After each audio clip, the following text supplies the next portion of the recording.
தற்போது நாம் தரிசித்துக் கொண்டிருக்கிற மகான் நம்பாடுவான்னு பேரு. இந்த நம்பாடுவான் என்ன பண்ணுவார்?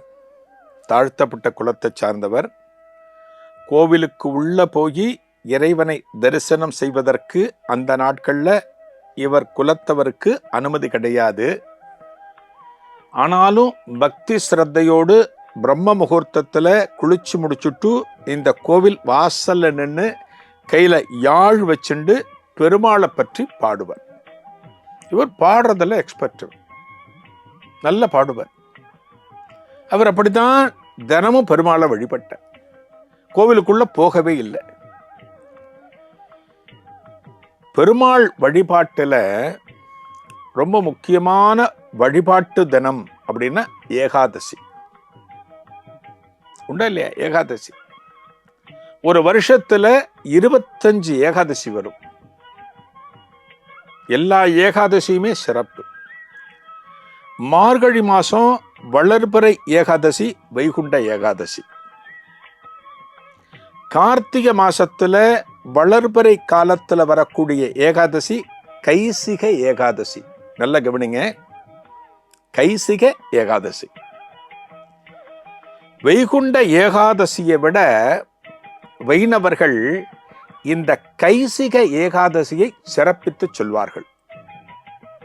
நம்மளாம் இது பெருசு நினைக்கிறோம், வைகுண்ட ஏகாதசி அதை விட பெருமையா இது இந்த கைசிக ஏகாதசி தினத்துல பெருமாள் ஆலயம் சென்று பெருமாளை வழிபடுவது.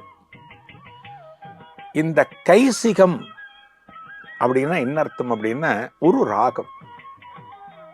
நிறைய ராகங்கள்லாம் சொல்றோம் இல்லையா கர்நாடக சங்கீதத்துல, அது போல கைசிகம்ங்கிறது ஒரு ராகம், ஒரு பண். இந்த கைசிக ஏகாதசி யாரால நமக்கு வந்தது அப்படின்னா நம்பாடுவானால நமக்கு கிடைச்சது. ஆச்சரியமா இருக்கு இல்லையா? ஒரு தாழ்த்தப்பட்ட குலத்தை சார்ந்தவர், கோவிலுக்குள்ள செல்வதற்கு அனுமதி கிடையாது. ஆனால் அவரால் நமக்கு கிடைத்த ஒரு ஏகாதசி, வைணவர்கள் அனைவரும் புகழக்கூடிய ஏகாதசி, பெருமாளே வியந்து இந்த நம்பாடுவானை பார்த்து ஆசிகள் புரிந்த ஏகாதசி கைசிக ஏகாதசி.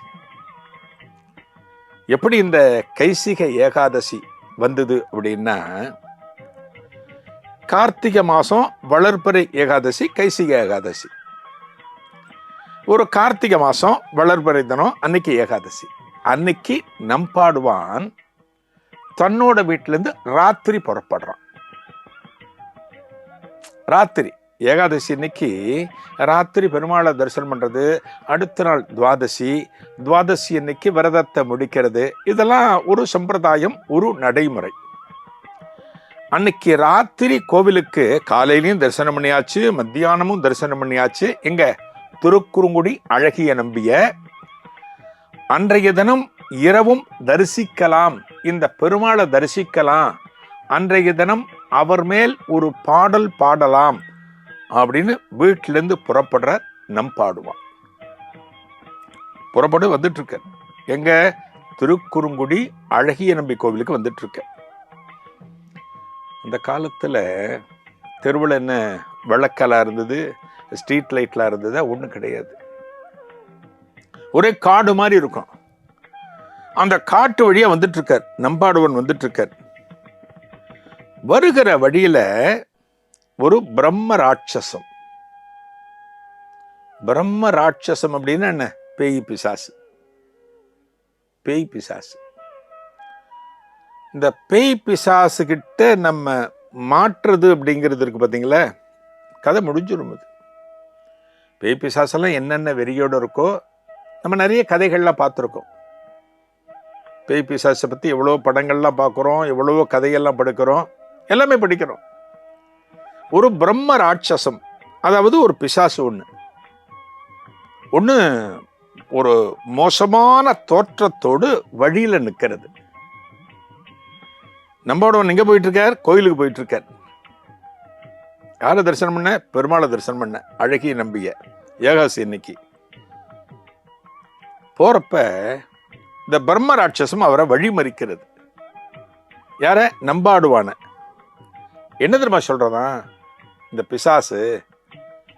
எனக்கு பசியா இருக்கு, நான் சாப்பிட்டு ஒரு 10 நாள் ஆறுது, எனக்கு உணவு வேணுங்கிற ஒரு வெறியோட நான் இந்த இடத்துல உட்காந்துட்டு இருக்கேன். கரெக்டா நீ வந்திருக்க, உன்னை இப்ப நான் சாப்பிட போறேன் அப்படின்னு சொல்றது. இதன் தொடர்ச்சி என்ன? நாளைய நிகழ்வில் காணலாம். நன்றி, வணக்கம்.